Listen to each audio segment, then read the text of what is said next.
as soon as possible. And I'm certainly hoping that we will see some movement in key cases before Advocate Cronje vacates her office. The next point is that it takes time to establish a new entity within any organization, especially within government. Most businesses and organizational design experts will agree that it takes at least 3 years for an organization or department to break even. Structures, staffing, policies, and processes all need to be developed and put in place. And that's what we've done in the ID in less than 3 years.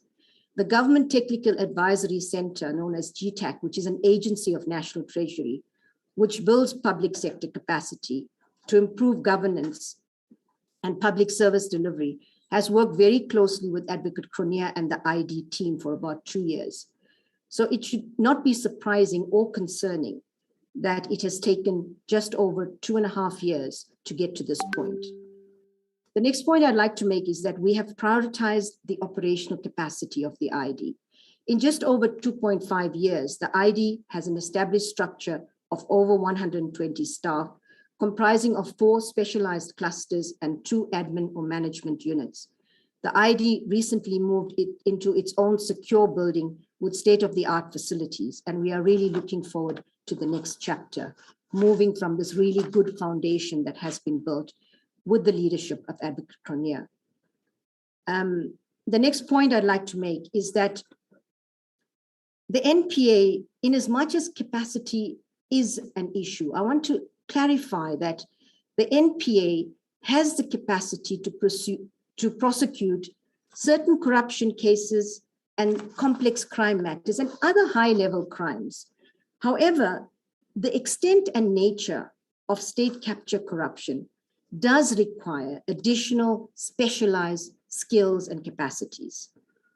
And so it's really important that we continue with our efforts to ensure that these capacities are obtained for the ID and the broader NPA as well.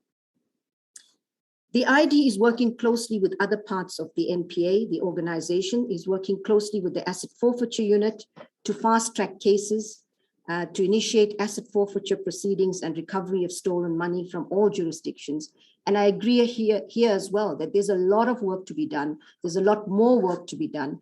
And Advocate Rabaji Rasatava can actually add to that, and if there are any questions in this regard later. The ID additionally has roped in other stakeholders, working with SARS Financial Intelligence Center, as well as the the Financial Intelligence Center and SARS, in order to make sure that practically we can come together and try to utilize the limited resources available in a more impactful way. The ID has additionally begun the process of onboarding resources from the State Capture Commission in order to manage the process of when the report is handed down to the Commission. There are, in the past 2 years that the ID has been around, the unit has managed to enroll about 18 cases, 70% being criminal cases that are still being ventilated in court, while the balance relates to asset forfeiture, civil recovery matters. With regard to the state-owned entities, the ID has also been dealing with the Eskom matter, but focusing on the Kusile power station as one of its legs, and it has managed to obtain and confirm a 1.4 billion restraint order in that respect. The ID, as I said, has worked with the Asset Forfeiture Unit and obtained an unlimited restraint order against the assets of the Gupta family through the company Island Site, and as well as the recent case of Nulana Investment, which I understand is in court tomorrow. The way forward.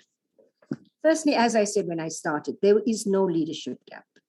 The NPA leadership will ensure continuity together with Advocate Cronje in the next 3 months and stability in the ID. A detailed transition plan will include interim management and oversight arrangements to ensure that the ID delivers on its mandate. The process to appoint a new investigating director will be rigorous in order to ensure that the right person is appointed with the right skills who will deliver. Deputy NDPP Advocate Rabaji Rasatava will support Advocate Cronje in this transition period, during which time the new head will also be recruited. After a very challenging first startup phase, Advocate Cronje will leave the ID well positioned to deliver on its important mandate. I am confident that given all the groundwork that has been done, that work will continue unaffected in the coming months. The stakes are high and we cannot afford to fail. We are ready with dedicated and committed staff in the ID and also in the broader NPA, firmly fixed on our goal to continue soldiering on towards that goal. Failure is not an option. In as much as Advocate Cronje will still be with us in the transition phase, I do want to thank her for all her hard work, commitment, and sacrifices that she has made up in positioning the ID to bring justice to those most responsible for corruption and state capture in our country. I have no doubt that she will continue the fight against impunity for corruption. Although we still have important work to do in this transition phase, and the President's decision is awaited, on behalf of the leadership of the NPA, I wish Advocate Cronje every success in her career moving forward. Thank you.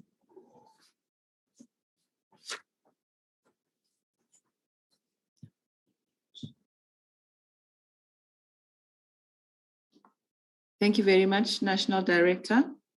Colleagues, now we will take questions on the issue around the ID and the resignation, as the National Director has just addressed the issue. I will take questions in groups of 3 so that we try and really expedite this process, because we actually have a lot of you in the session. And so we will need to manage our time very, very well. Maybe my colleagues from GCIS will also help me to see who's actually got their hand. Okay, I see the names. So I'll take them in this order. Kyle Cowen, will you be the first one? Followed by Karen Moon, and then followed by Peter du Toit. So let's take those 3 for the first round.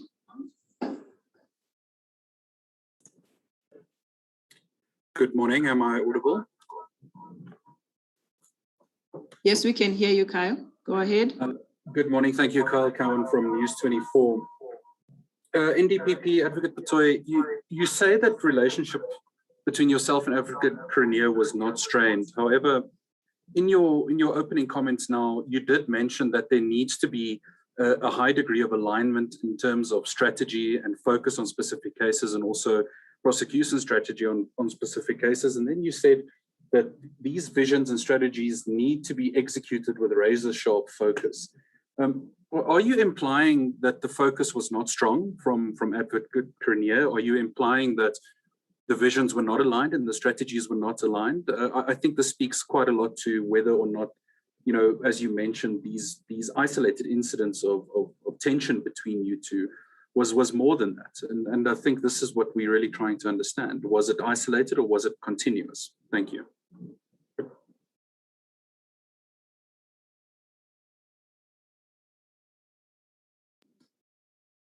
Karen, you're the next one.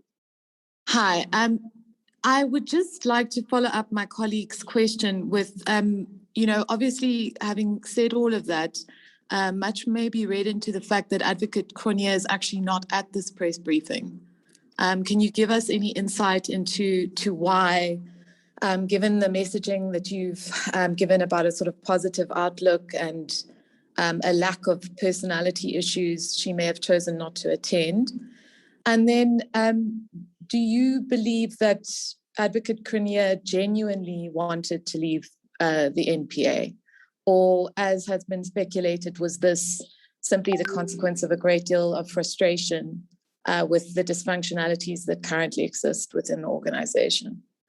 And you said in your response to some of the questions that News 24 put, that this had been a subject of discussion for a few months. Was there any effort by you or the NPA to persuade Advocate Cronje to stay, given that, you know, we know that leadership leaving, though you have stated very categorically that it can be a healthy thing, especially with the Estina cases, with so many cases yet to be launched, might actually be something that is potentially adverse to the ID's work.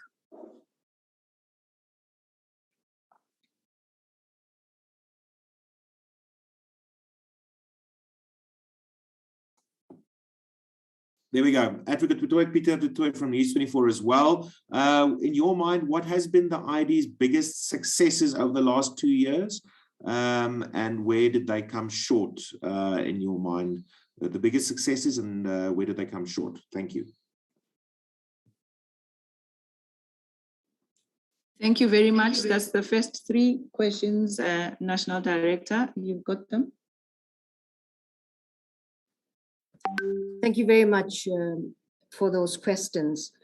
On the first question, I think I can answer it by saying that we were actually moving towards that process of having the alignment with strategies. So that was actually work in progress. And I think that, the ID was actually beginning to prioritize better, realizing that we cannot do everything. So if you do not have clear priorities and we're very, very focused on what we do, it's going to be difficult. So I'd say that we were actually getting to that point. We've been working on aligning and making sure that we are both on the same page with regard to those issues. So that was work in progress. This is an engagement with the media, with the executive committee of the NPA, which is why Advocate Cronje is not here. Advocate Cronje had expressed an intention to leave. I did initially, in the initial period, try to speak to Advocate Cronje and in fact, try to ask her to remain. That was in the earlier phases, but they got to a point when I realized it would be in the interest of all concerned that Advocate Cronje does leave, and that is why I agreed to her vacation of office. And I'm going to ask Advocate Rabaji to deal with what the last question of Peter Batoh. Omar, are you ready?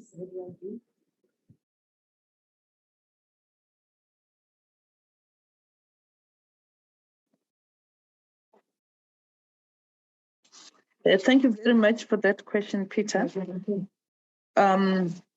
So your question is, what was the biggest successes? The ID has really gone some way ensuring that there's capacity and capability in the ID. And this has resulted in, as I've said, internal capacity, and the NDPP has alluded to that. We've got over 100 permanent staff. We've got the sector leaders, which are the leaders that are looking at 3 areas of focus as far as handling state capture cases and good stakeholder relationships. As you know, the ID had to be started with getting secondments from all the other law enforcement agencies. So we've got good relationships with DPCI, the Hawks. They've seconded their most experienced and skilled staff to the ID, as well as IPID, SARS, and all the other law enforcement agencies. And of course, as far as the cases that they've initiated, of the 17 cases, we've got some of cases that has been highlighted by the national director. The ESCOM case pertaining to Hlakudi matter, the 1.4 billion asset forfeiture order, the unrestrained order as far as the Lulani matter is concerned, which is over 500 million. And we have really started making impact as far as fighting corruption is concerned. Thank you for that question.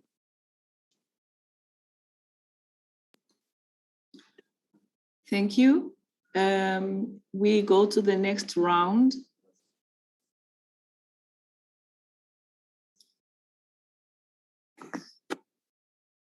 And I think before we go on to the next round, there was I think Peter Batoh's was the biggest shortcoming as well as the successes. I think perhaps one of the biggest shortcomings is trying to do too much, without all of the resources that we need.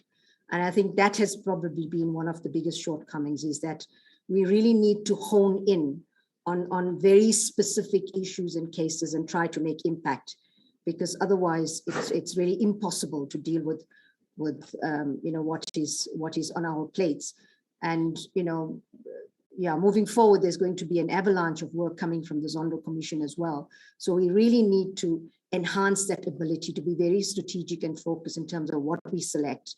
And there will also be an expectation then that there will be quick successes. And I really want to temper expectations in that regard, to say that, that there's a big difference between testifying in a commission and putting together a watertight case. And so it will take time to go through that and to make sure that we're very strategic about what the cases are that we take emanating from the Zondo Commission, and that we have the necessary resources to deal with them. Okay, that's responses to the first round. We proceed to the next group of 3, which is firstly somebody from UFM, News Note. It doesn't have a name. And then Sipho Masondo and Mandy Winner. In that order, please.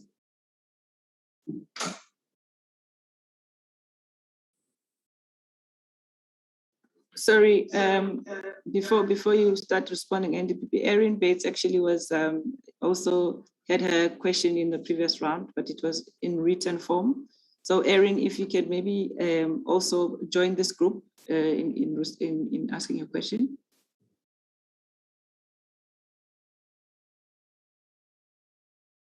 Who's from UFM?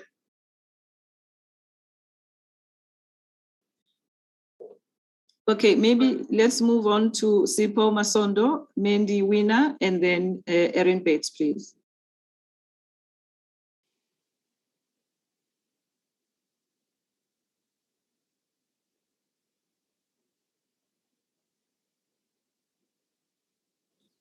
Colleagues, we cannot hear you. Who's asking the question now? Okay, Sipho seems to be struggling with something. I see Kyle. So Mandy, can you come in? Thank you. Can you hear me? Yes, perfectly.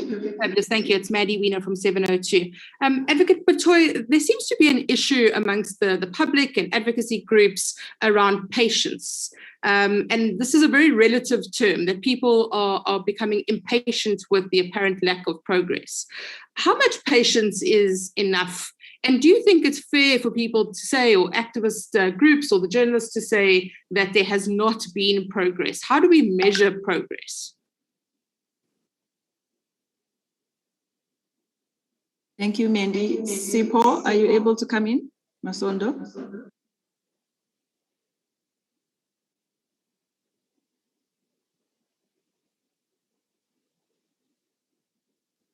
Okay, Sipho is still struggling. Erin Bates, please come through.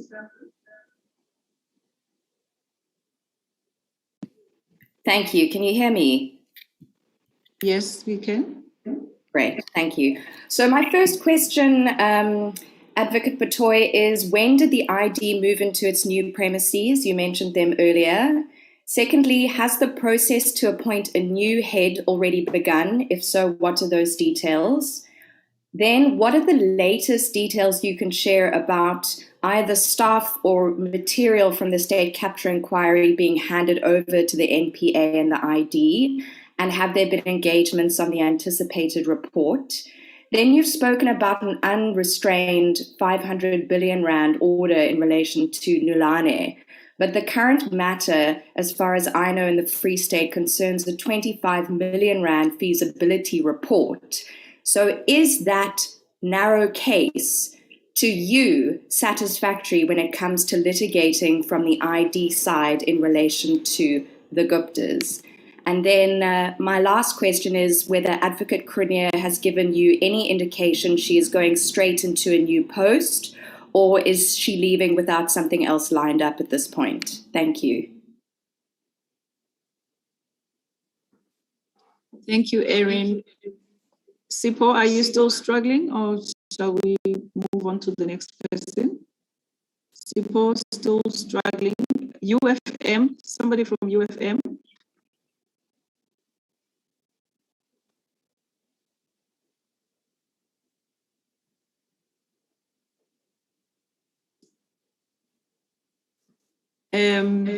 Jan De Lange, please go ahead with your question.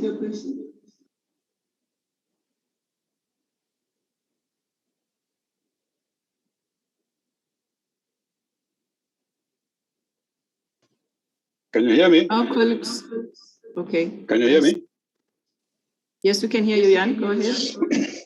I'd like to know from Adv Batoh, are there any staffs, any senior staffers in the National Prosecuting Authority left who was implicated in state capture or crimes of any other nature? And if so, why are they still there? And secondly, a specific matter, the state capture or corruption or embezzlement of money by the Department of Health in Gauteng of, I think, 1.2 billion, which was most of it was recovered, but not a single prosecution followed from it, as far as I know. Yet it was followed up last year with another scandal with PPEs. And in August this year, it became to light that a whistleblower and an important management position, financial overseer officer, was murdered in an apparent hit murder. Wasn't that very disconcerting? Can you talk about that? The effect of that, of such grabbing of state captures of state resources with no consequences in a criminal sense. Thank you. Thank you, Jan. That's the group of questions NDPP for this round.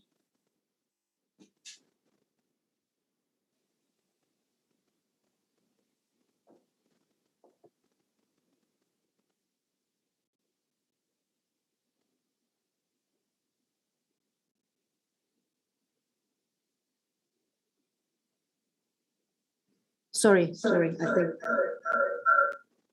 Okay, sorry, I was on mute. But responding to Mandy Wiener's question, I can fully understand the impatience of the people of South Africa in terms of the apparent slow movement with regard to prosecutions. But when we think about what is reasonable and what should be expected, particularly in the context of the ID, we have to remember where the ID started. It started at zero. There was absolutely nothing. And we still have a long way to go. We're not anywhere near where we want to be. But where we are at now, clearly the age of impunity is over. There is no guaranteed impunity anymore. And that is really important. That even though the wheels of justice are turning slowly, they are turning, and people cannot act with brazen impunity anymore. If you look at the ID, as I said, it started off at zero. And now we've reached a point where it's not fully capacitated. As I say, we will never have all the resources, and we do need very specialized skills that I was talking about. And we are putting every effort into doing that in a very complicated government procurement process as well. So all of those things are coming together. And so I really think that, as Advocate Cronje said in Parliament as well, that in as much as the ID doesn't have everything, it is well poised now to deliver on some key cases. And I'm certainly hoping that even before Advocate Cronje leaves, that there will be some movement in significant cases, or at least in the next 6 months. But in the broader context, remember the ID is only dealing with a very, very small percentage of cases. And we work very closely in the context of the Specialized Commercial Crime Units, together with the DPCI, to deal with a whole lot of other corruption, high-level, complex corruption matters. And in that space, the head of the DPCI, General Labia, has said publicly even, that they are really struggling with capacities and capabilities. And so this really has to be addressed as a matter of extreme urgency. Otherwise, we are going to be dealing with cases and we will make impact, but it's not going to happen as fast as the public and as we would like to actually see cases moving to court. With regard to the issue of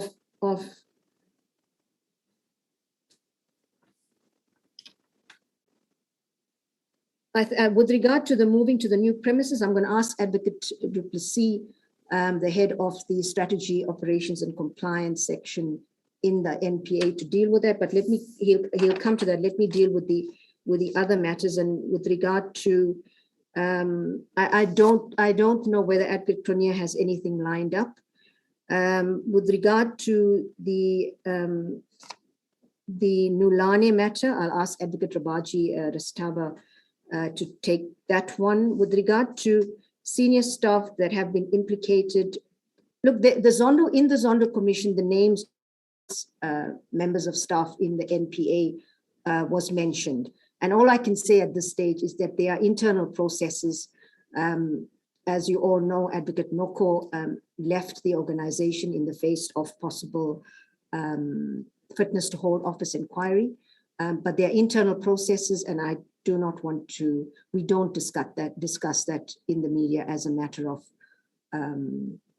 policy. But these are complicated issues because we're dealing with a whole range of staff members and very complex issues. But rest assured, there are processes that are ongoing in the organization to address this matter. Anton, you want to go first? Okay.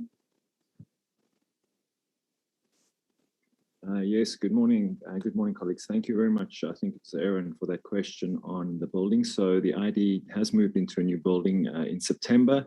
It is a state-of-the-art building which has all the facilities needed for the kind of unit that the ID is and the expansion plans over the coming months and years. The process did take a little bit longer because it was a complicated procurement process for a very specific building. But we're very pleased with the facility that is available now, and there's a lot of work going into making it fit for purpose for the long-term future of the ID. I think that also speaks to the question that was raised about the Zondo resources, and I'll just touch on that briefly. Of course, it's been a little bit complicated with the stop-start nature of the Zondo Commission. We haven't been aware of exactly when it would end, and just when we were prepared for the transition of the resources over to the ID, further extensions were granted. We now know that the process of extensions is over and that the report will be handed to the President on the 1st of January. So we are really planning full speed ahead for that transition, and that includes not just the capacity of staff, and there are a number of them, investigators and analysts and lawyers that are moving across from the Zondo Commission, but also the transfer of the digital forensic lab, which is a really huge asset that will be coming across to the NPA and to the ID as soon as Zondo wraps up. I think it's also an important point to make in relation to the Zondo transition that we are dealing with two different outcomes. The Zondo Commission, of course, being a truth commission, the NPA and the ID being a criminal prosecution process with different outcomes. So it is quite difficult to overlap the work, and I think that's something that has to be borne in mind. But of course, as we head into January with the transition of the resource, I think the NDPP has already referred to the importance of us being prepared for what she referred to as an avalanche of cases that come from Zondo. But we don't want to preempt that, but we are getting ready for it, both in terms of capacity and in terms of infrastructure. So I think on that question, I'll leave it there. Thank you.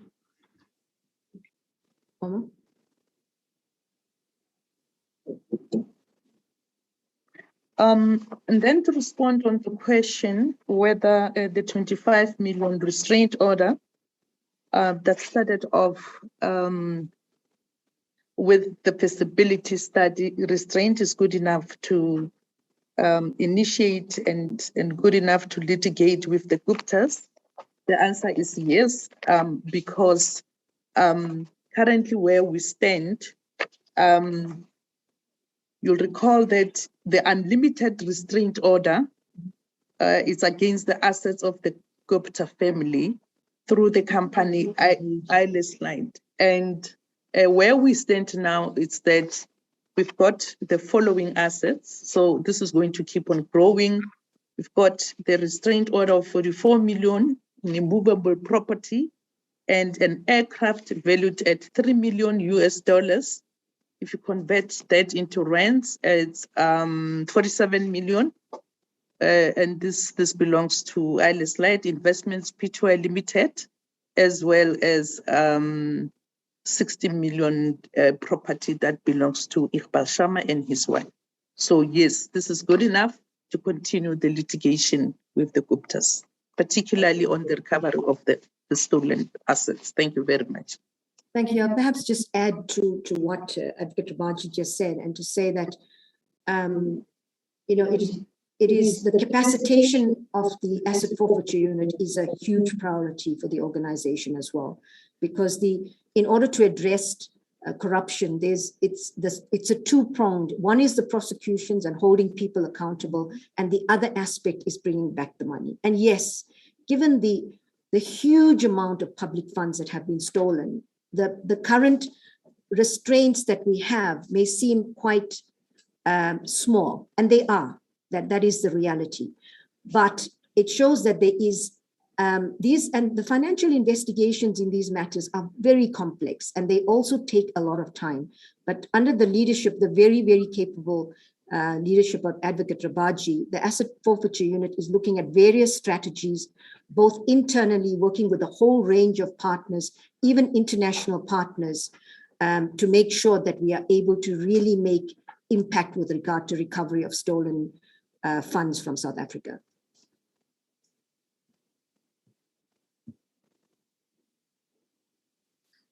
Thank you, National Director. Media colleagues, at this point, I think it will be important for us to move on. The questions that have come through in writing that relate to the ID, because remember we said this first session we will focus on ID questions. The other questions may well be addressed after the NDPP's full briefing. Sipho Masondo came through because he couldn't speak. His question is, has the ID successfully prosecuted any case since it was established? That is the only other question that relates to the ID. Then we can move on, National Director. I can say that, what is a successful prosecution? A successful prosecution is charging people and then taking a case to conclusion. And so there's no cases that have been concluded yet, but these matters are really complicated, and the sad reality in our in the current climate is that accused persons will do everything possible, the so-called Stalingrad tactics, to ensure that cases do not proceed to finality, that the state is not able to even start leading the evidence on the merits of the case. But we are acutely aware of this strategy, and we are in the NPA looking at, we've developed guidelines, we're looking at really empowering prosecutors to resist these attempts. But at the end of the day, there are decisions that are made by judges and magistrates. And so, and there's, there's nothing we can do about that. But what we can do is certainly have a very, very strong strategy to be able to deal with these tactics and argue against cases being inordinately delayed before they are finalized.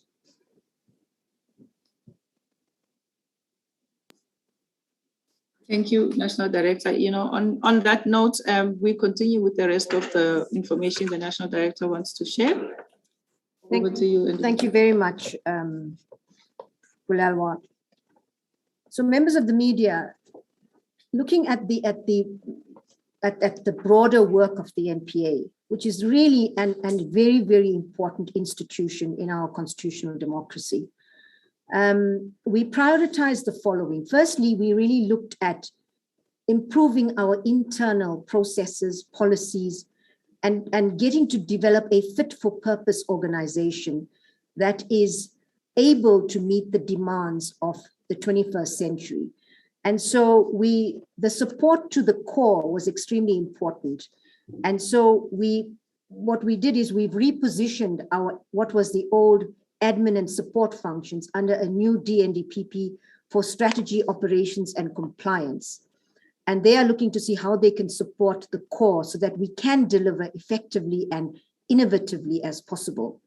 But this is not just about optics. We have positioned the SOC, as it is known, to be a strategic partner to the core business of the NPA by inter alia critically reviewing a whole lot of policies, etc., in order to make sure that we enhance efficiency as well as our response times.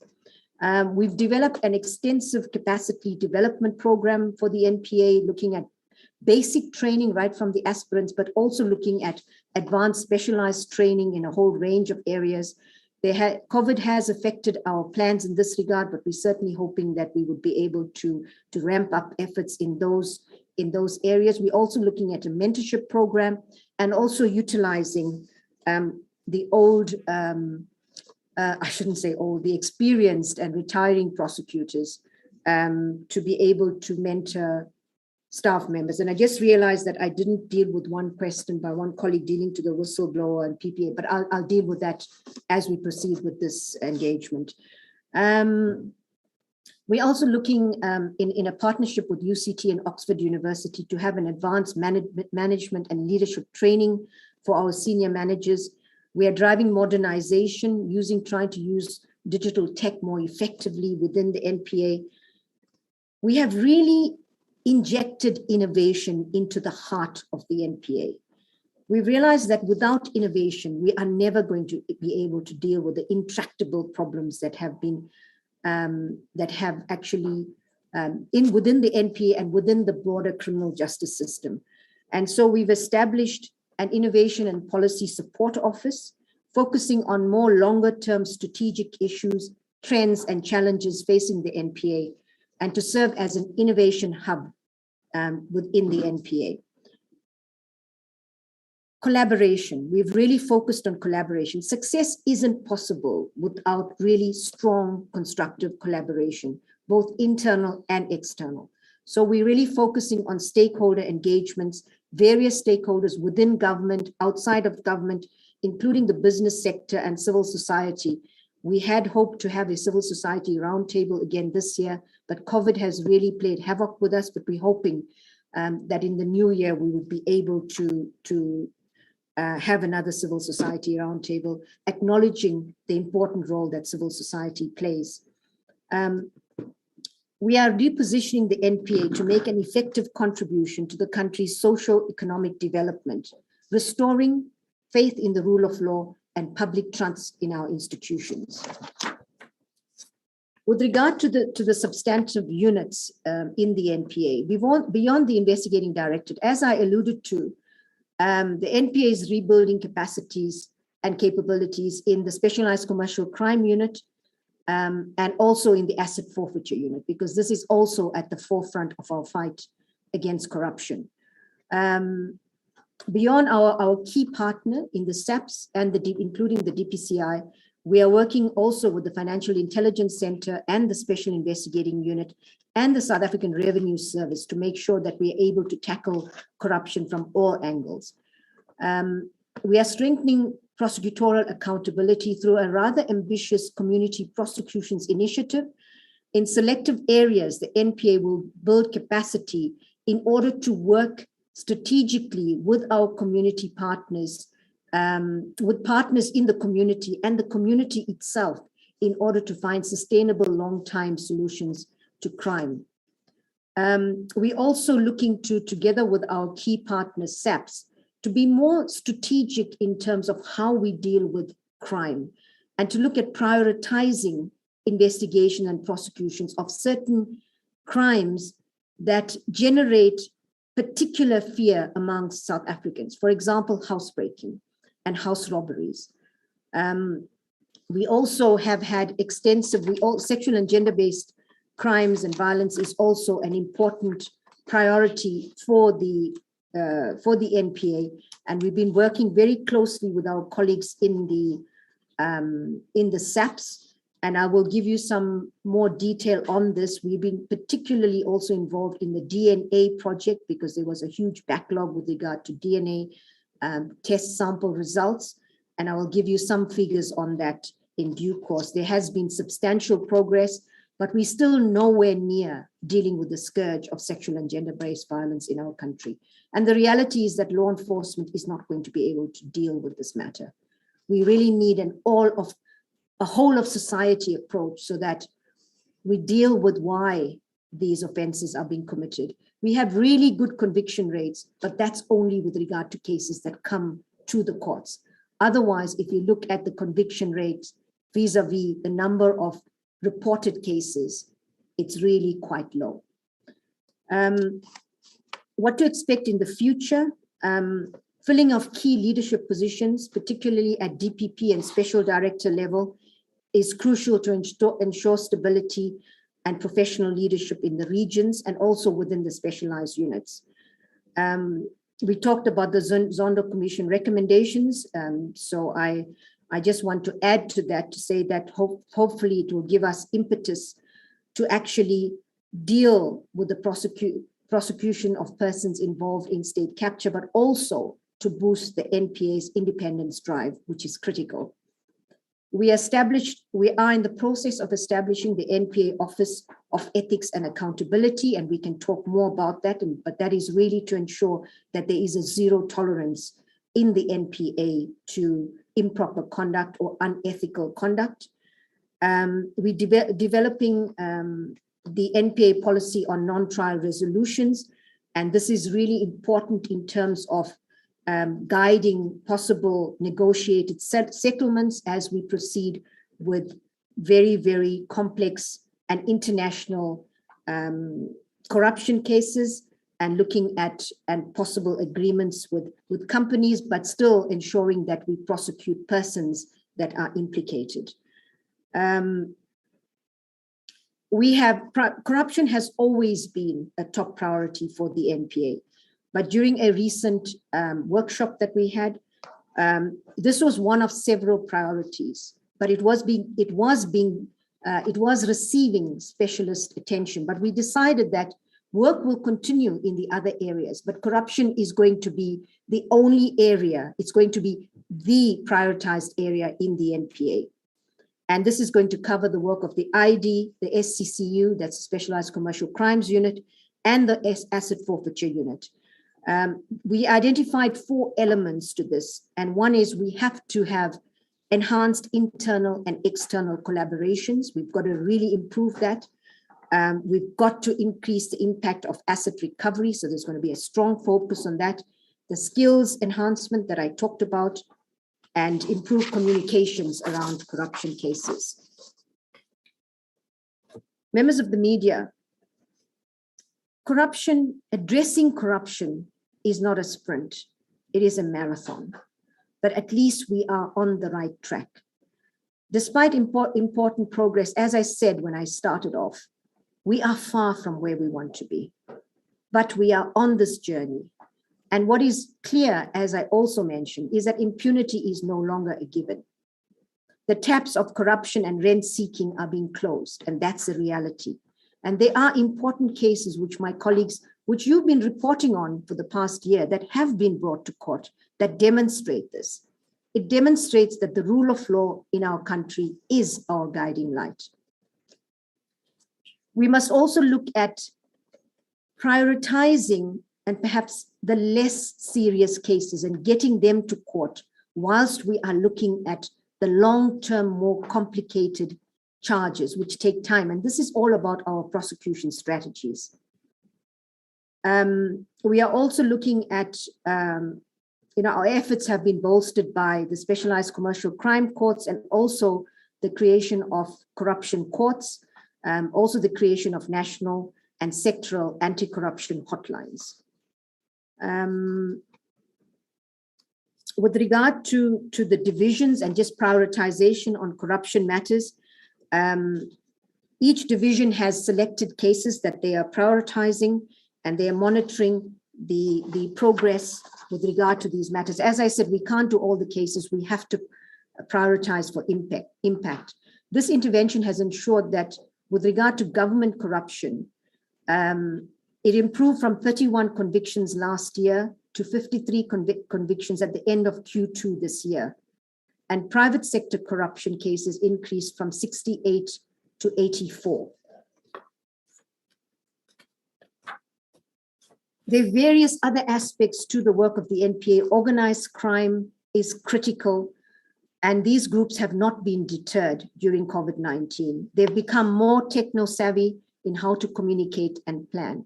And although there are pockets, and there's a smattering of organized crime cases that are coming through, and perhaps a good example of that is addressing gang violence in the Western Cape with significant arrests and prosecutions that are proceeding.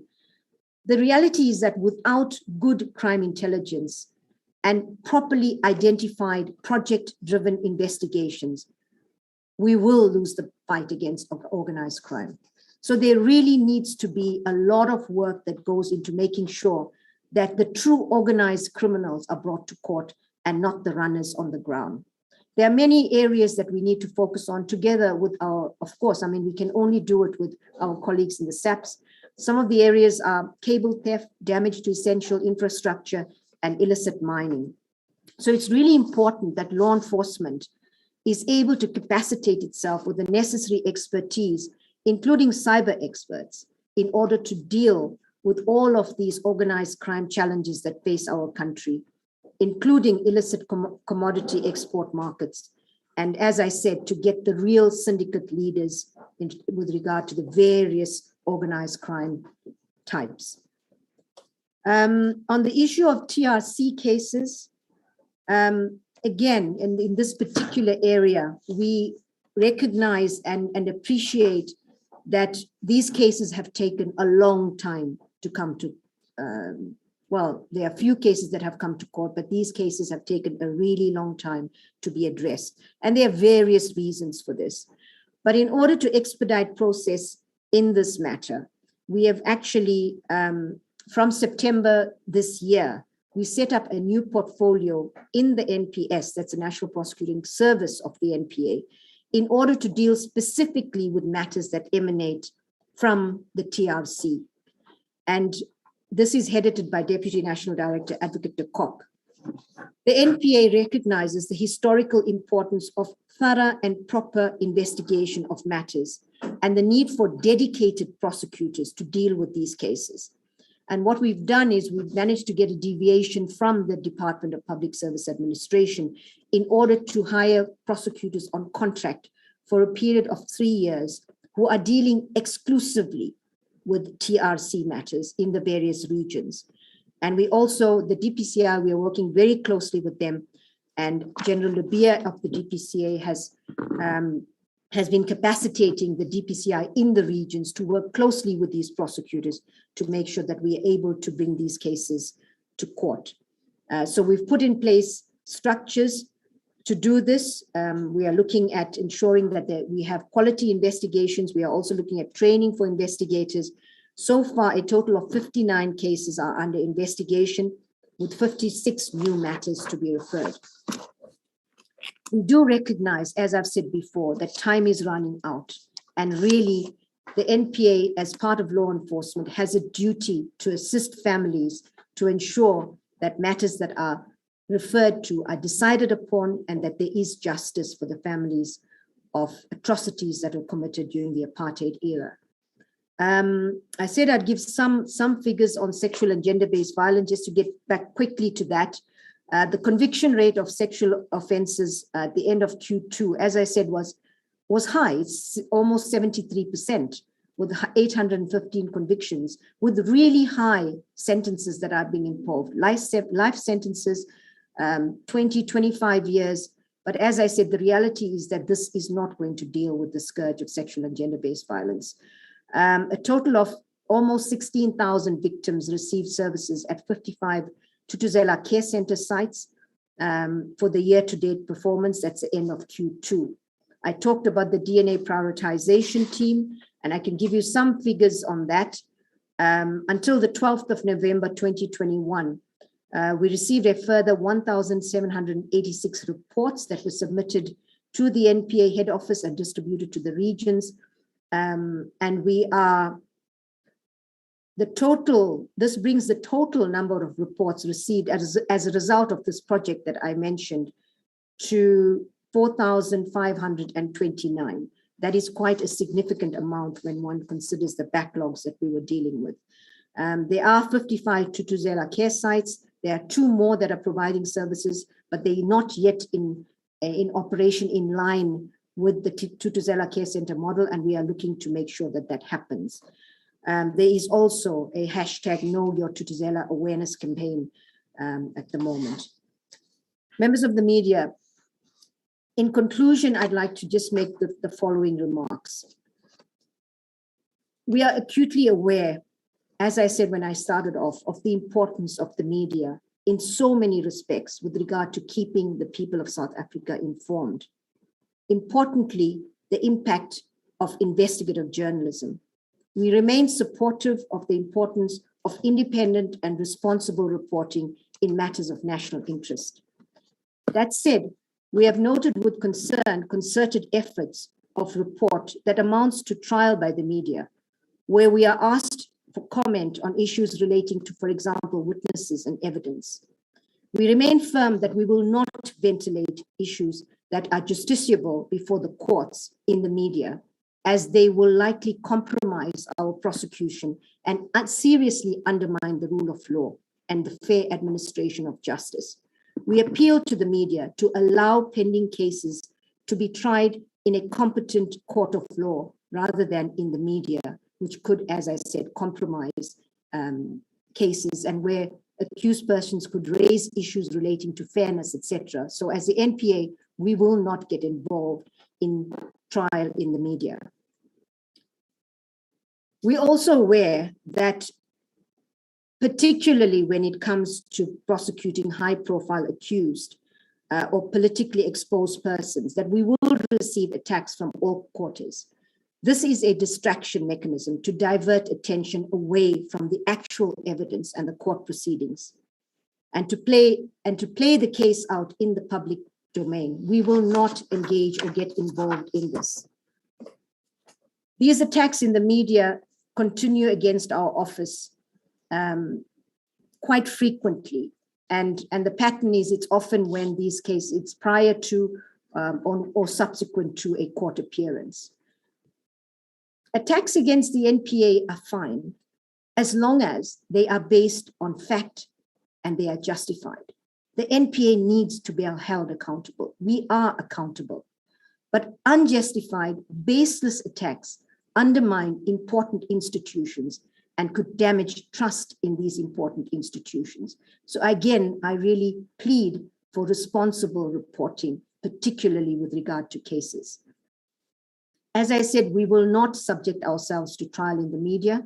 The evidence will speak for itself, and we will be not drawn into the public spat by high-profile accused persons.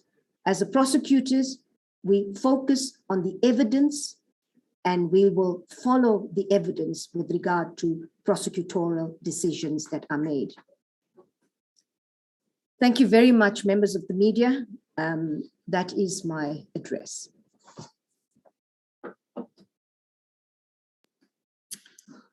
Thank you, National Director.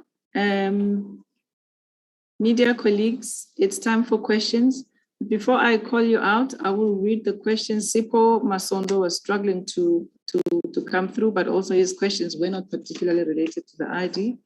So Sipho's question is, the NPA is quite good with the prosecution of cases like murder and robbery, but it doesn't look like prosecutors are able to deal with complex financial crimes. Other than VBS and Steinhoff, are there any other serious financial crimes that the NPA is dealing with? If yes, kindly name at least 3. And it continues, has the NPA successfully prosecuted a high-profile financial crime in the last 5 years? And does the NPA actually have the capacity to prosecute high-profile financial crimes? So that's one set from Sipho Masondo. Okay. Karen Moon and Jan de Lange, in that order.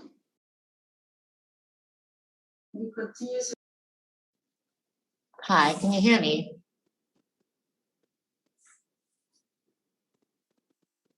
Hello? I'm not sure if you can hear me or not.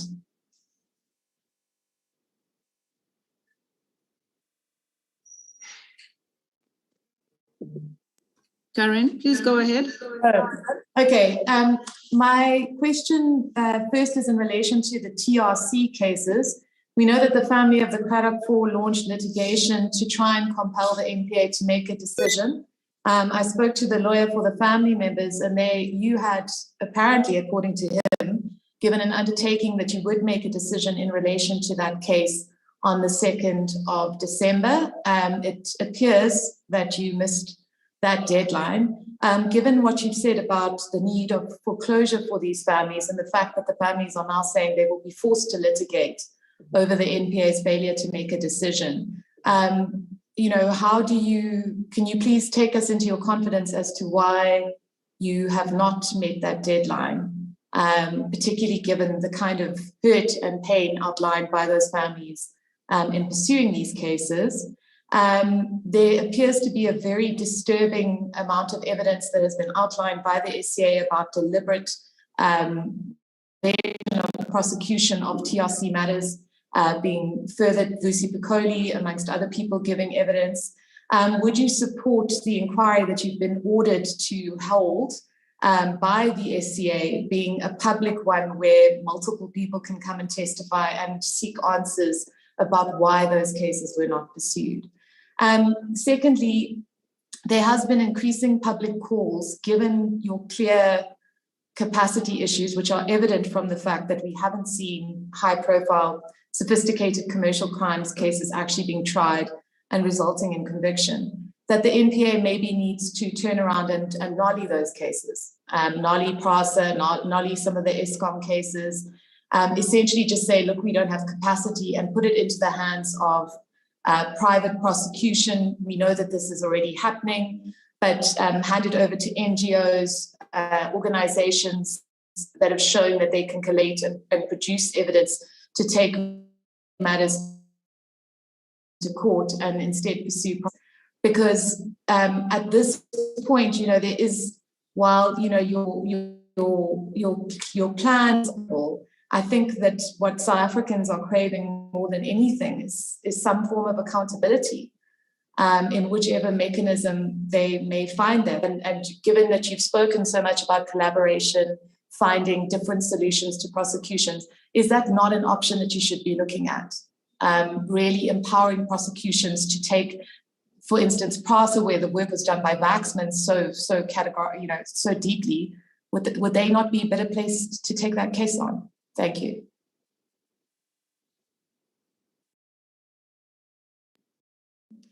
Thank you. Jan, you ready? Jan de Lange. Can you hear me? Can you hear me?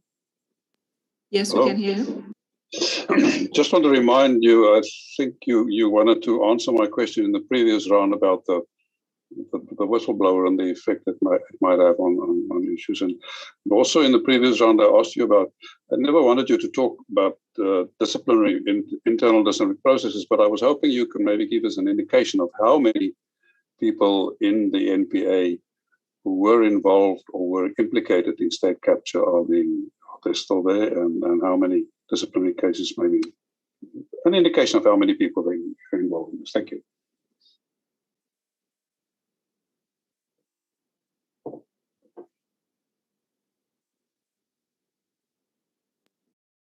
Okay, I don't see any other questions at the moment.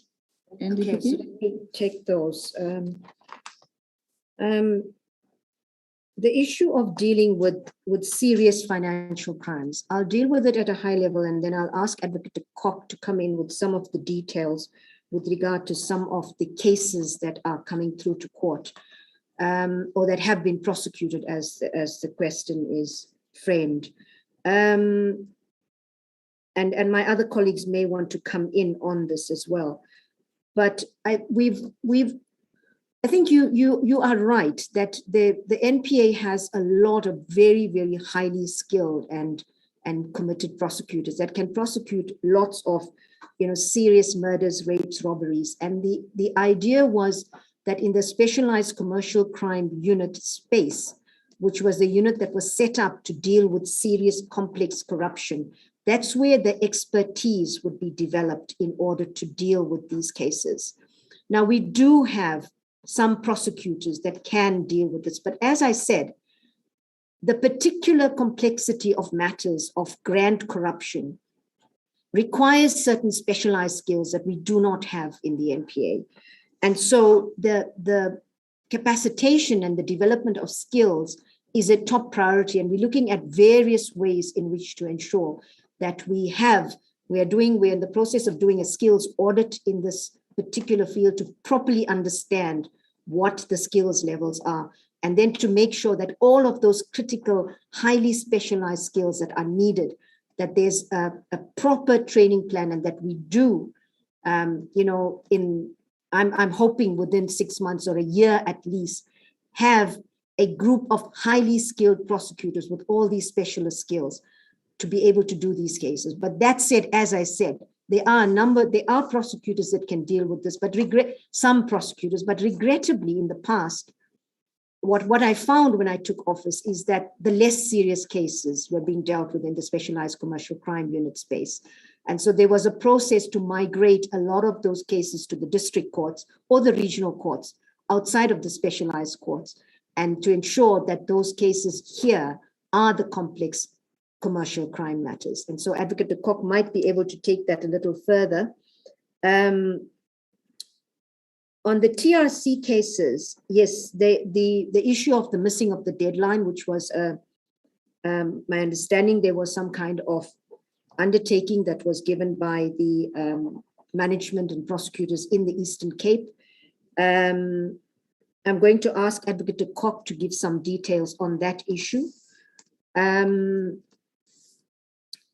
I would certainly support that any inquiry, and I have been engaging with the minister on this with regard to holding an inquiry into possible interference in the work of the NPA with regard to bringing prosecutions with regard to TRC matters. As you correctly said, the Kohli has actually deposed to an affidavit, and that's in the public domain. So I would certainly support that the inquiry be public so that there's transparency, and that hopefully it helps with bringing justice and an understanding of what actually resulted in the delay with regard to a number of these matters.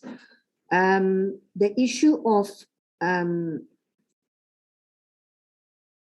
private prosecutions, well, I'm just broadly calling it private prosecutions, but I think the NPA is the constitutionally mandated prosecuting authority. And what's important is to make sure that the NPA, as that mandated authority, has the resources to be able to deal with these cases, and that we don't start outsourcing prosecutions. These cases need to be prosecuted without fear, favor, or prejudice. We need to ensure that there is an independent investigation and that there aren't allegations that there are certain other agendas that are driving prosecutions. And therefore, it's critically important that the NPA gets the capacity, deals with these cases, and once they are properly investigated, if there is no case, if we cannot proceed with the case, then yes, then at that stage we must issue a nolli prosequi certificate. But we can't do that until we've reached a point where we are satisfied that the investigations have been completed. With regard to the issue of, I think one of the issues that's important in this regard as well is that the national anti-corruption strategy sets out a whole of government approach to dealing with corruption. And as you were, recently there was an advert for the members of the advisory council to the president, who's going to advise the president on various aspects of the implementation of the national strategy, including the issue of the single entity. And I think that is critical, because we need clear direction from government in terms of what exactly is the single entity going to look like. And for now, I'm very confident that all the work that has gone into setting up the investigating directorate, although there have been challenges, but it is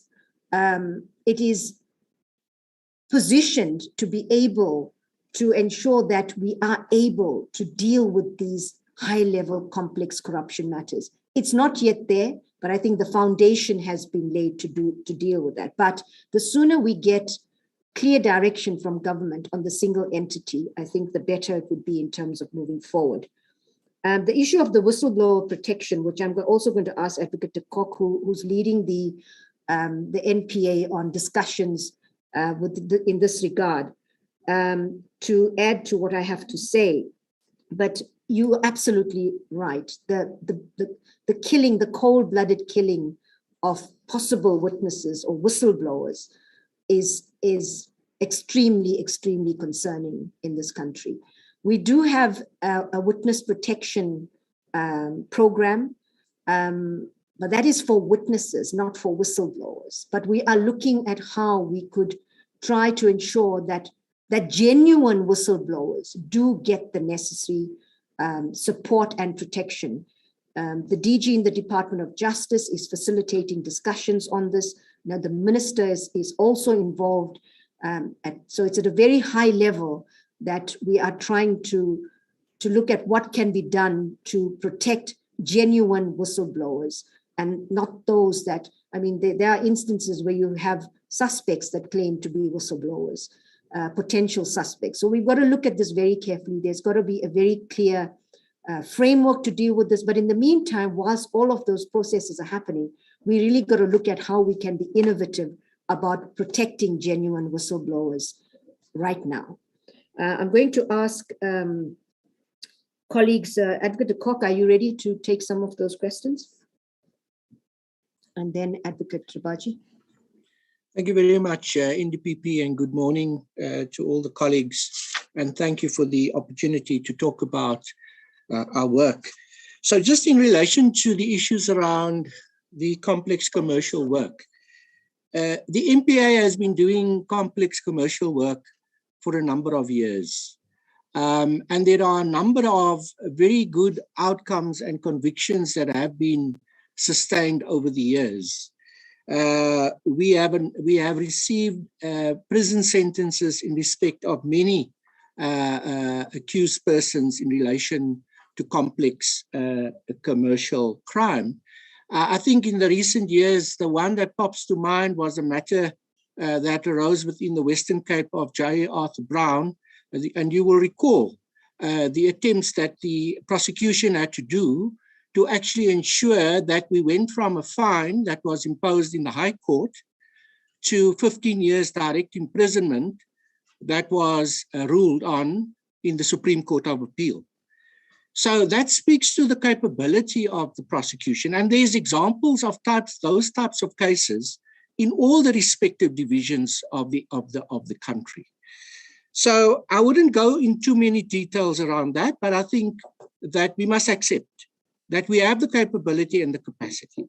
The question will be, how do we organize our resources to ensure that we're able to deal with all the appropriate cases? So currently, in our specialized commercial crimes units, we have 224 prosecutors. Of those 224 prosecutors, 92% of those prosecutors have experience of 10 years or more. Now, these are prosecutors who have been in courts every day of their lives. And we must commend the men and women who are at the forefront of doing the work in our courts. There is a lot of work, we accept that. And it's about how we organize the work to ensure that we are able to get that work processed through our court system. Now, as we know, and also taking into account the impact of COVID last year, that had a dramatic impact on our ability to process cases through the courts. These colleagues must ensure that very complex matters are dealt with.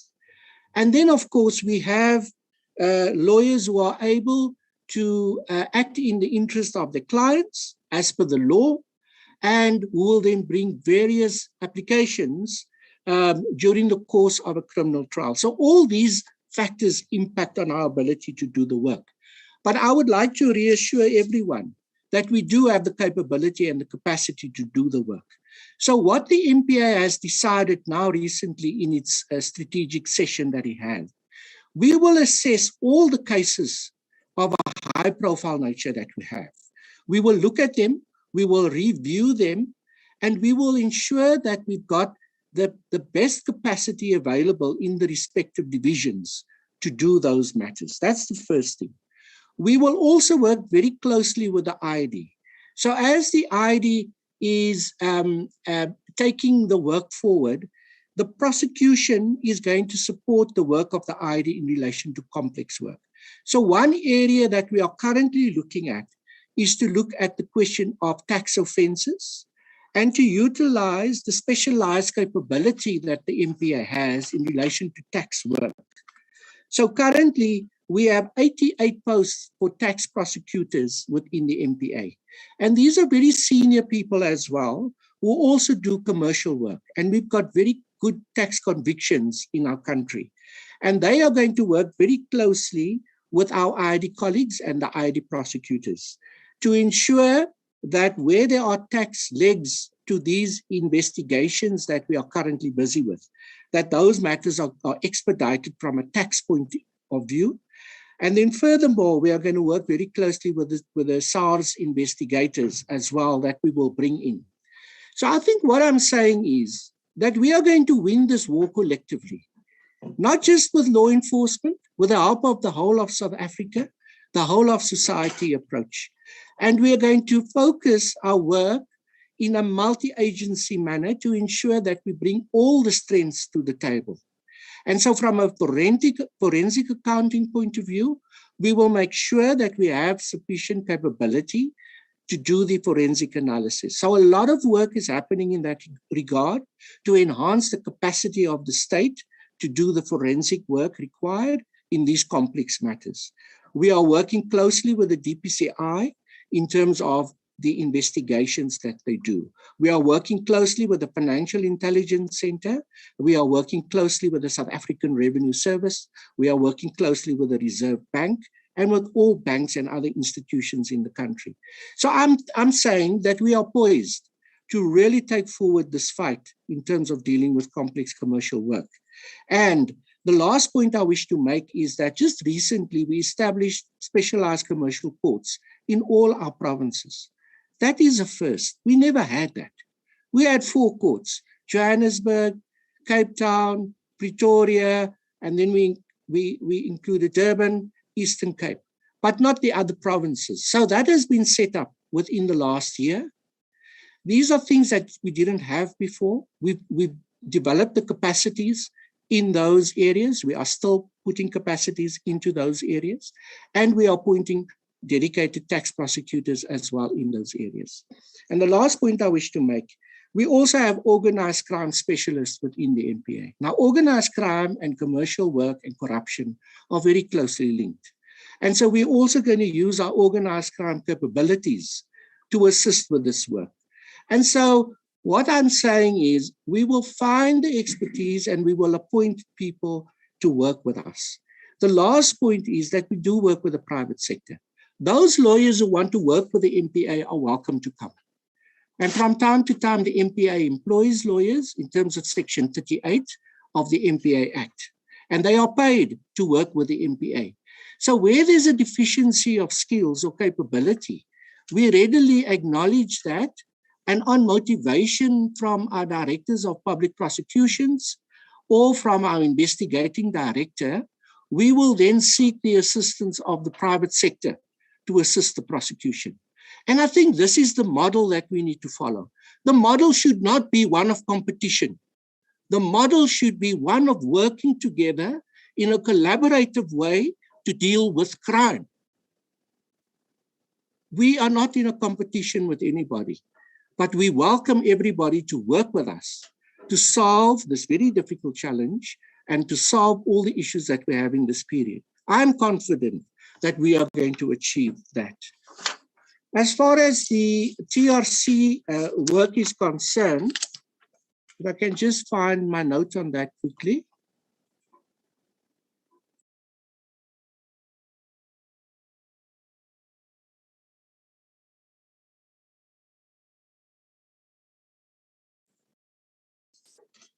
So as far as the TRC work is concerned, I think for the first time, the prosecution and the investigative agencies have the ability to make a great impact on the TRC. This was a very painful chapter in the history of our country.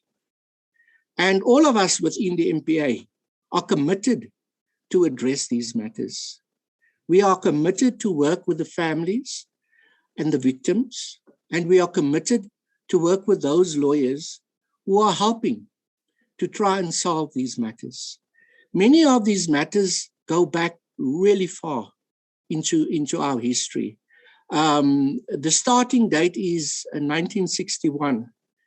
And you will recall that the Truth and Reconciliation legislation was put in place to try and understand the picture that we had inherited because of the conflicts of the past, and to get a true understanding of that and the gross abuses and human rights violations that took place during that era. And we will recall that many people actually went to the TRC to go and give evidence and to apply for amnesty. And the TRC had the powers to grant amnesty. But there was a residual of matters where amnesty was not granted, or where perpetrators did not come forward and apply for amnesty. And these are the cases that we are dealing with historically.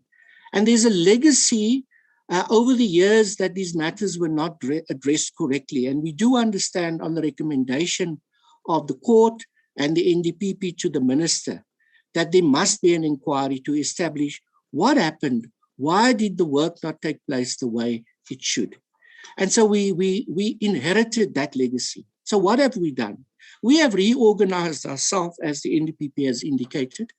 We have created additional capacity within the prosecution, and we've created a centralized model to deal with TRC work. So in effect, what we've done is to create a component within the prosecution that's dedicated to deal with TRC. And so we have a number of posts that are created throughout all our divisions under a centralized command within the prosecution at head office. And I will take personal responsibility to ensure that those cases that we are currently investigating are getting the necessary attention. And so out of the matters that we currently have, and I'm just looking for the numbers, I had it earlier. I will come back to the numbers that we are appointing and the progress that we've made in relation to that. But I'd like to address the Cradock 4 matter. So an application was launched in the Cradock 4 matter for the MPA to make a decision in relation to this particular case. Now, at that time, the MPA was not in a position to make a decision because there was not sufficient evidence to justify a prosecution of any individual in relation to those unfortunate killings. There was subsequently a discussion with the prosecutors who are from the Eastern Cape, and the lawyers were representing the families and the victims in terms of this litigation. And this is how this date of the 2nd of December arose. It arose in good faith because the prosecutors tried to reassure the victims that they will be in a position to make a decision in the matter by then. What has subsequently happened is that we have investigated the matters further. There's a long, complex history to this particular case, including the initial phases of the prosecutors and the investigators having to reconstruct the docket in this case. So a lot of work has been done over the last few months to bring this matter to a point where prosecutors are able to make a decision. Unfortunately, with the best intentions in the world, we are not able to meet that simply because the prosecutors are indicating that there are still aspects of this investigation that needs to be done. And so that is our reality. And so from time to time, we do project timelines within the prosecution, within the management of our work. But it's a timeline. It's trying to focus our minds to ensure that we all work towards that objective. And so that is what happened in this matter. And we then wrote on the 1st of December of this year to the lawyers to say, please give us an opportunity to try and resolve the outstanding issues. Now, what are the outstanding issues? The prosecutors have determined, that the investigators have determined, that this may be a matter where there were superior orders given in terms of the killing of the Cradock Four. There seems to be information that there were discussions regarding the Cradock Four at very high-level meetings within the country. Now, I'm sure everyone will agree that we need to do that investigation thoroughly. We need to find out whether there's any new evidence that could be unearthed to justify the role of any other individuals in a conspiracy to kill anyone within the country. So that is what this is about.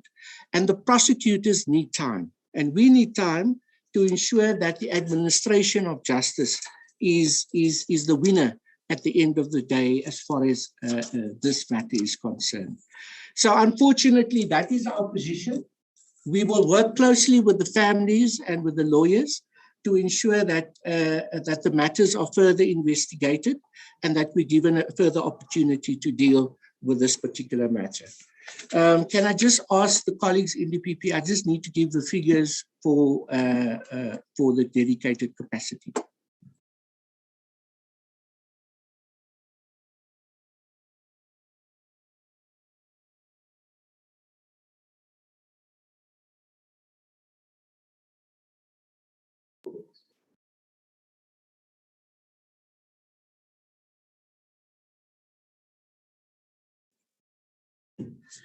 So as far as the dedicated capacity is concerned, we have created a total of, how much?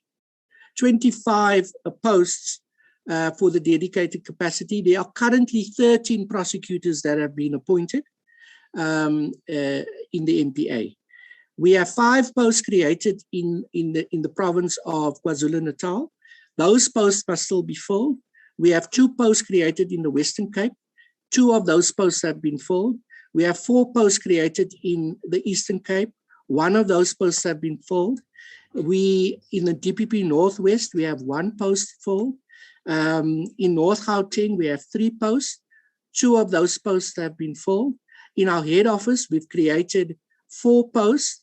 3 have been filled, and we've got an additional 1 person appointed to our head office component. In Limpopo, we have 1 post. One of those posts have been filled. Northern Cape, 1 post. That post must still be filled. Free State, 1 post. That post must still be filled. And Mthatha, 1 post. That post must still be filled.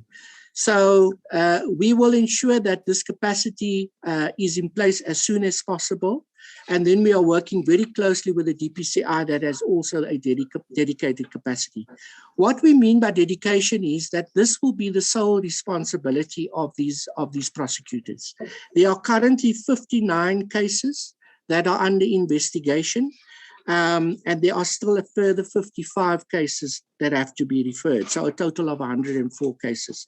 So with this dedicated capacity and the investigative capacity, we are confident that we are going to be able to, within a very short space of time, finalize all the outstanding investigations. We welcome the help from the lawyers, from the families, and we will give reports to all the families on the status of the matters. Thank you very much, NDPP.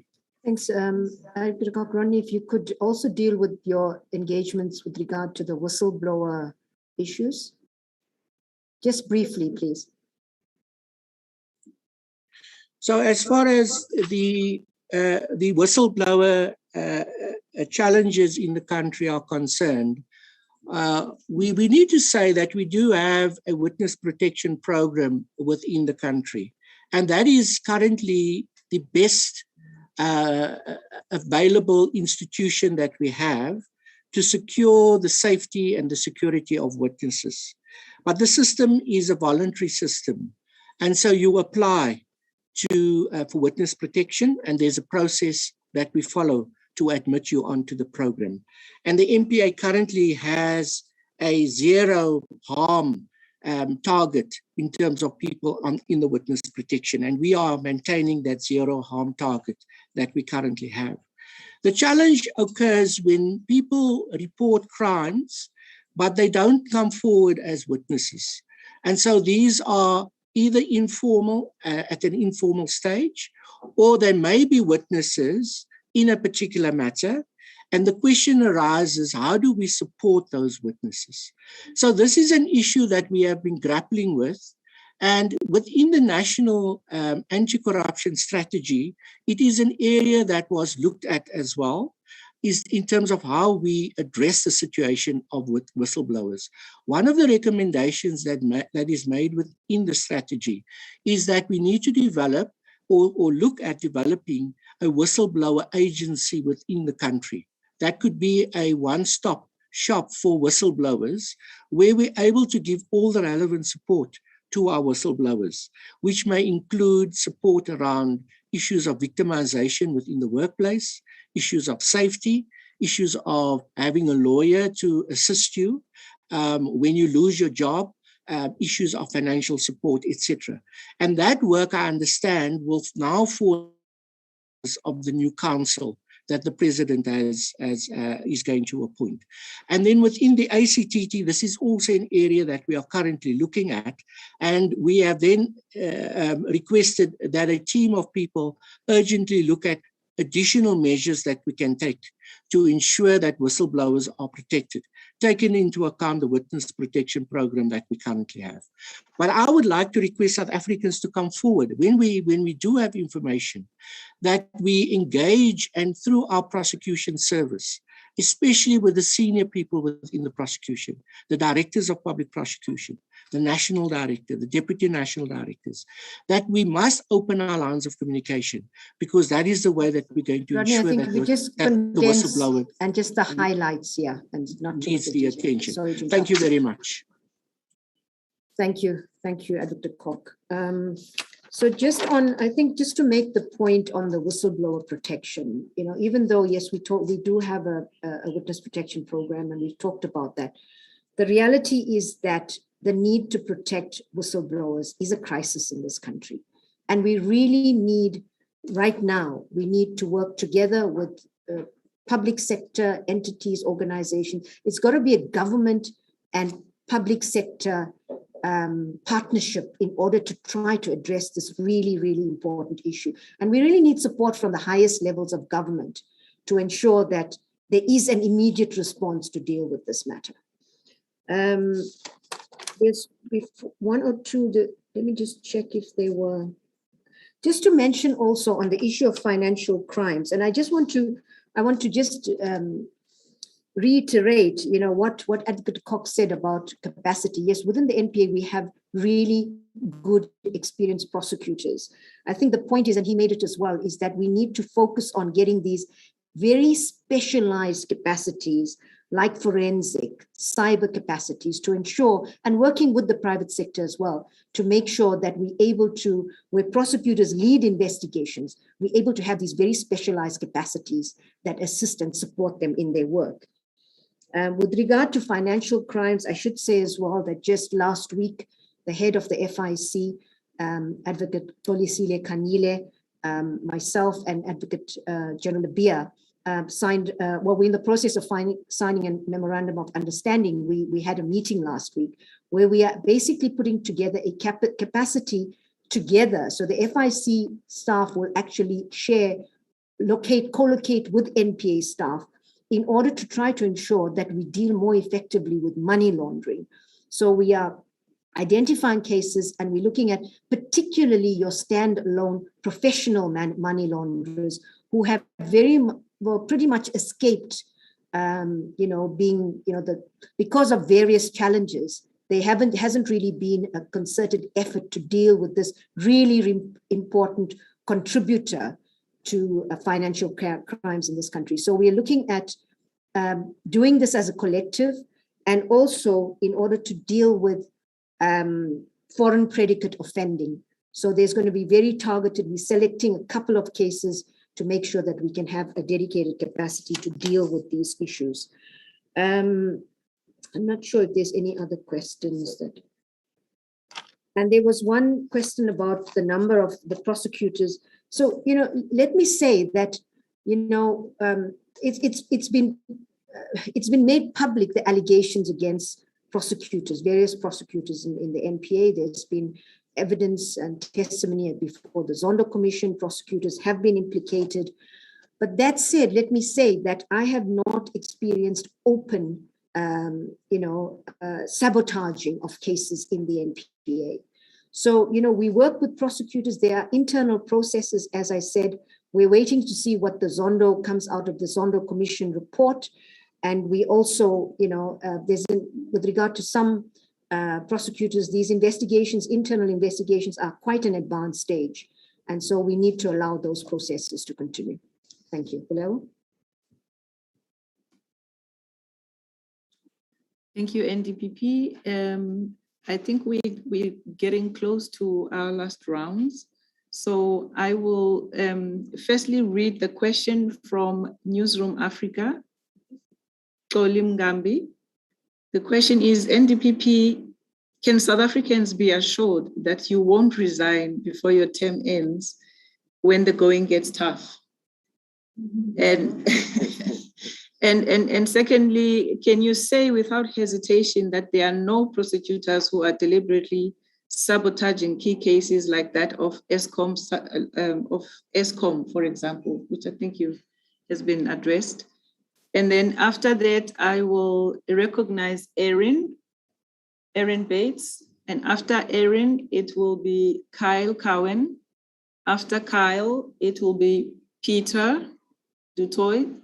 And this is all from News 24. So I don't know if you are asking all different questions. The last one is Karen Moon. In that order, please.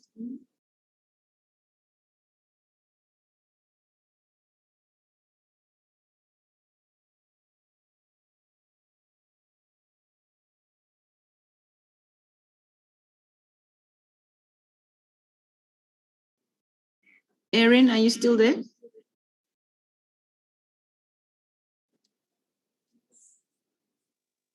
Maybe, Erin, you must just write your question on the chat and we'll move on to Kyle. Yeah. And after Hello? Kyle, Peter. Great. Okay. Erin Okay, Bates. go ahead, Erin. Thank you. And thank you for this engagement. I know it's been a long morning. Just to follow up, I had a question earlier on whether or not the process of finding a new head of the ID has begun. If so, what details can you share? Then of the 100 members of the ID, how many are designated NPA prosecutors and how many are external hires? Then we at Business Day understand that staff within the ID are demoralized, not least with the head of the last few years leaving, and are looking for other positions because there's no clarity on the permanency of their jobs moving forward. What's being done on that score? And then finally, we heard earlier this year that there was at least plans to get red notices from Interpol for senior members of the Gupta family, including the trio of Gupta brothers. What is the status of those notices and what efforts have been made since we last engaged to get them extradited back to South Africa? And thanks again.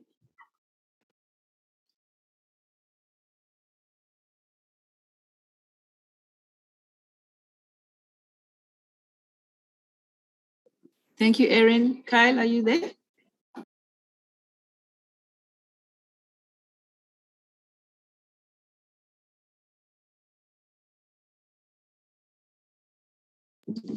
Okay, we move on to Peter Dutoy.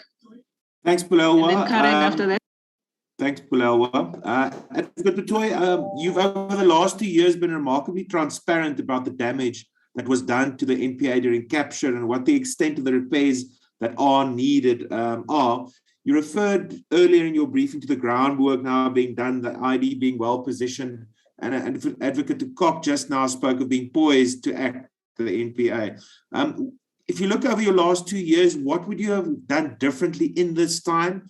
Are there instances where you could have, for example, intervened to ensure high-profile cases are prosecuted faster, or are there instances where you could have acted more forcefully, for example, to get your way in regards to capacity, resources, or staffing?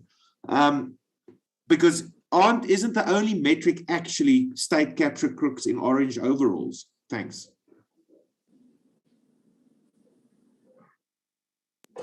The final one is Karen for this round.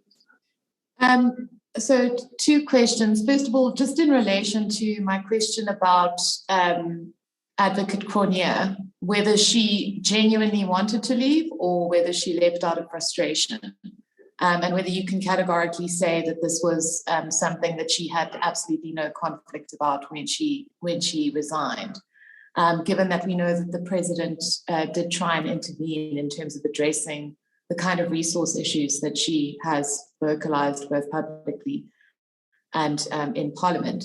And then second of all, just on the TRC cases, the reason that you, Advocate de Kock, gave was that there was an insinuation, a very obvious public insinuation, that there was high-level involvement from the State Security Council in the murders of Craddock 4. We have known for decades now that a military signal was given that those men must be permanently removed from society. In line of the fact that that came out decades ago, I'm somewhat surprised that that is now a basis for which you vocalize, an explanation for not making a decision in that case.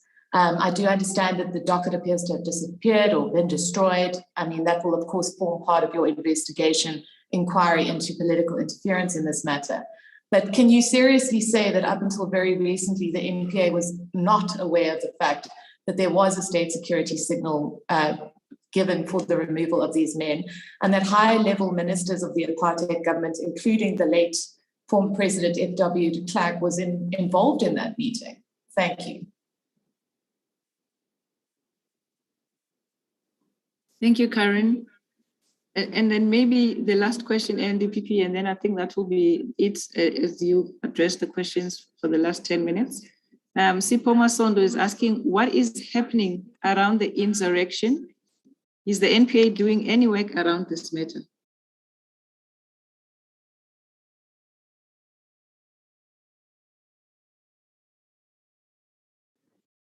Thank you, Bilelwa.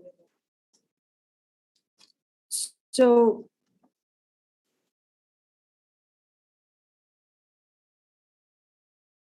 I think I'm going to Anton, maybe I'll just hand over to you to deal with the resources, and just to say that the process to find a new head of the ID is an ongoing process. We haven't yet clearly articulated the process, but hopefully we will be able to do so very, very soon. Anton? Thank you very much. I think there are 2 points to be made on capacity for the ID, and it's been reported in the media that one of the reasons for the so-called frustration is the lack of capacity. And I think on one hand, that is the capacity we've been speaking about that Advocate de Kock and the National Director have raised in relation to the kinds of specialized capacity needed to prosecute these cases. And we explained in a bit of detail on how much more work needs to be done. So I won't go into that. But in terms of the actual capacity that exists currently within the ID, as you said, it's a staff complement of about 120, just over that at this point.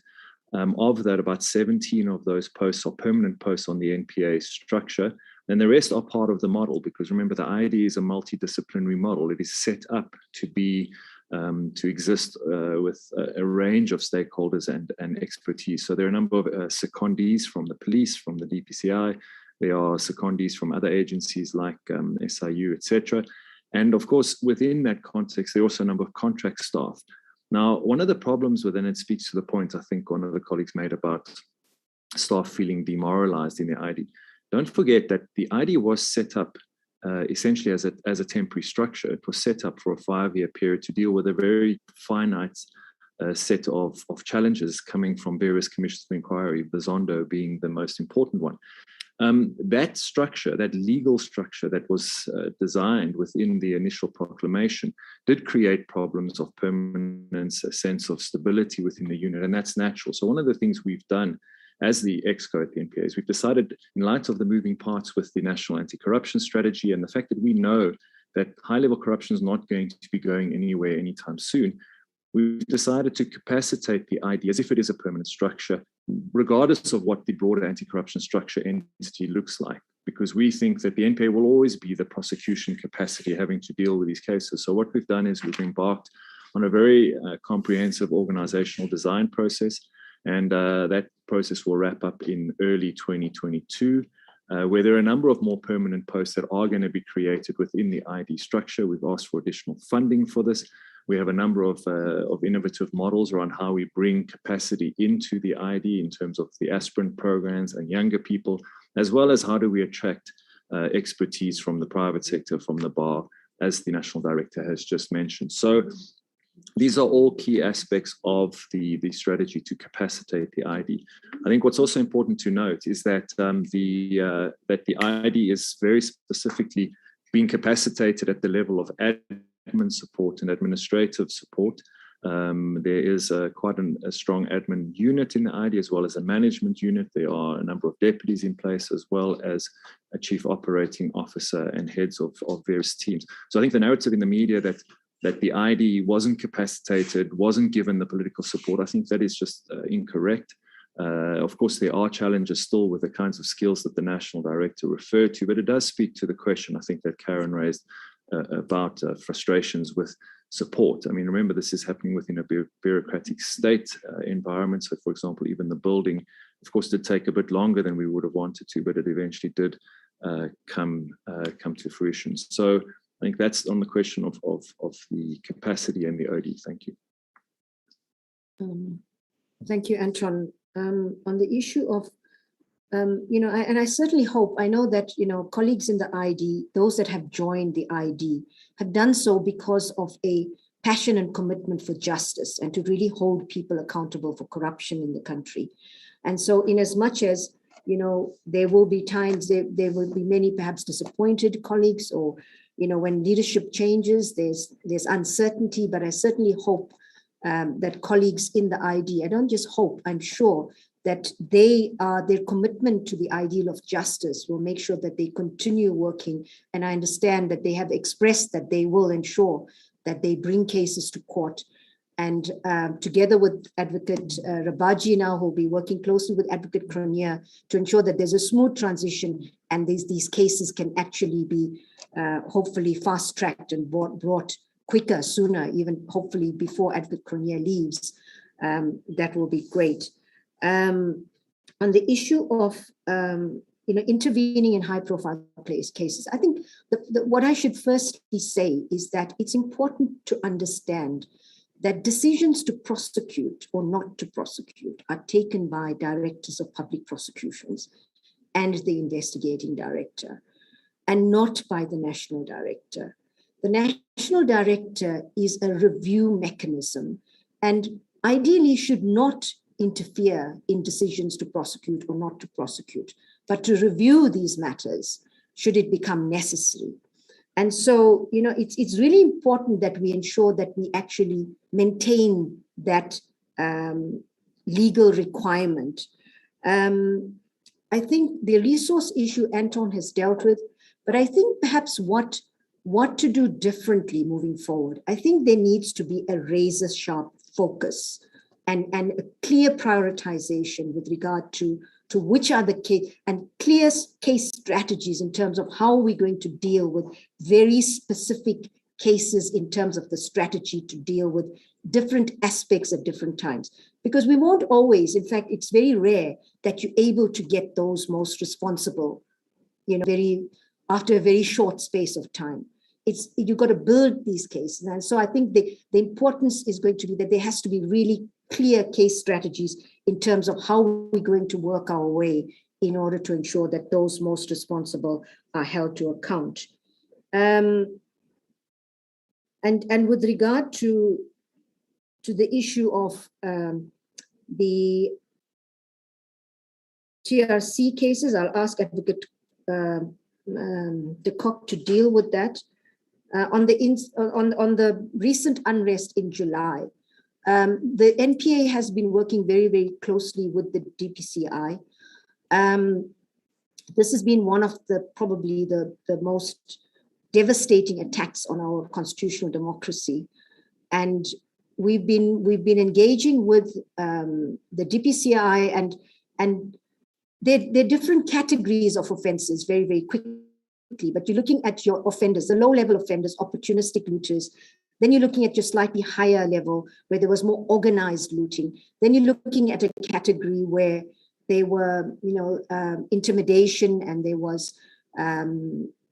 were a whole lot of social media posts where people were being encouraged to join in the violence. And so and then you have the highest level, those that actually planned the entire events that unfolded in July. And so it's important for us that, we have together with the police, we're looking at different approaches to the different categories of offenders. But it's critically important that those most responsible, those that actually planned and organized, are brought to book. And so, the police, we're working with the DPCI who are investigating this matter. I know General Labia is very committed to ensuring that we do hold those responsible at the highest level, in order to ensure that the possibility of this ever happening again is zero.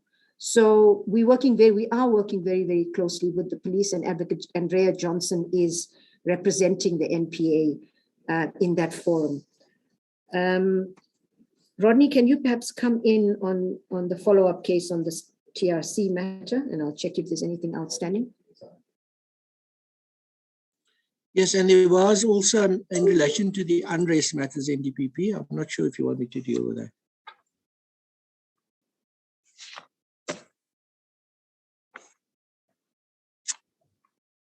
May I proceed?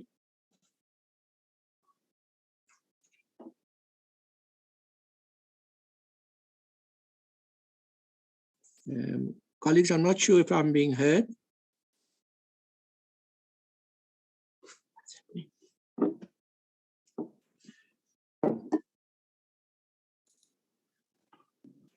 Yes, we can hear you.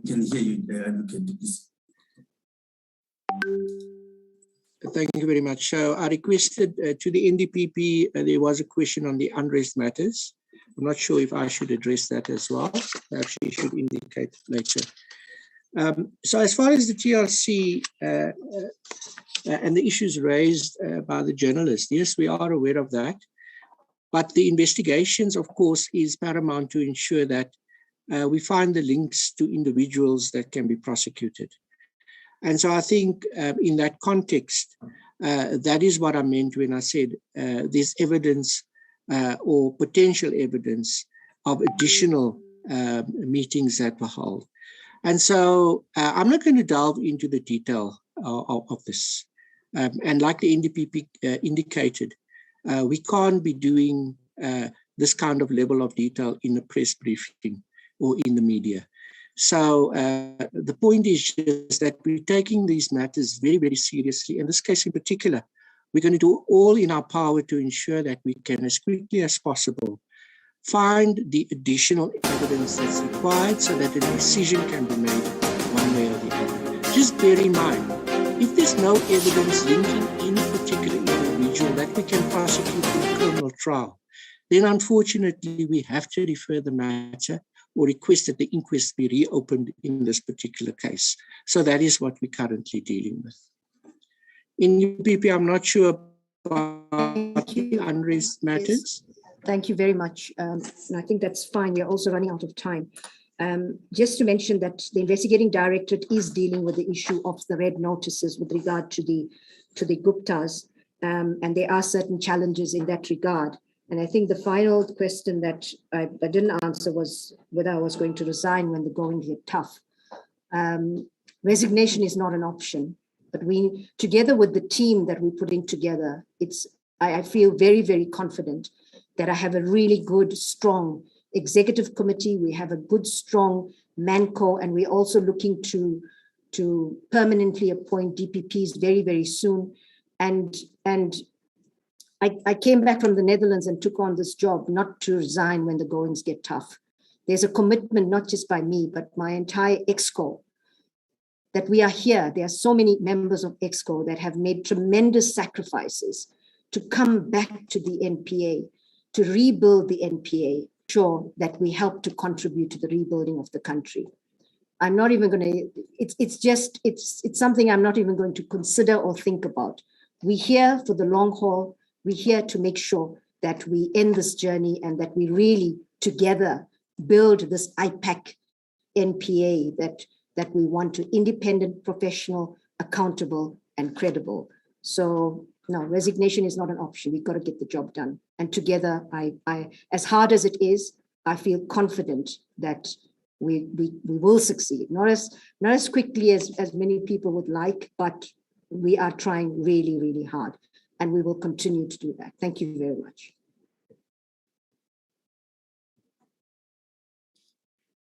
Thank you, National Director.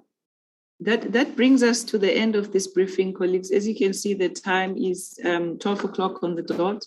I do recognize that there may be one or two questions that maybe were not addressed, which, so for instance, Kyle, you were not unmuted when you wanted to ask a question, but I commit that we have seen your question and we will be able to respond to you in writing. Yes, then that's it for this morning's session, colleagues. Thank you very much.